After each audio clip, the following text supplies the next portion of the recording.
You know, the question is does God exist within an atom? Does an atom have consciousness?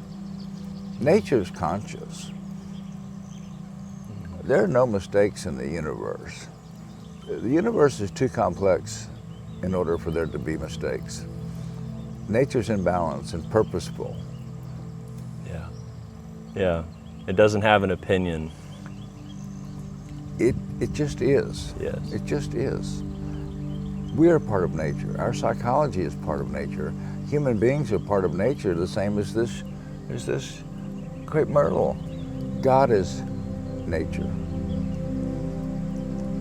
When man lost touch with nature, he began building temples. And the Native Americans would say men go to their temples to talk about God, and we go out into nature and God talks to us. I prefer to spend my time with nature and speak to God personally and have that personal relationship. It doesn't satisfy me to sit in a temple and be told what to think and told what to believe, and I prefer to be in nature and know what to think and know what to believe for my own inner awareness and consciousness. And nature invites silence. God is silence.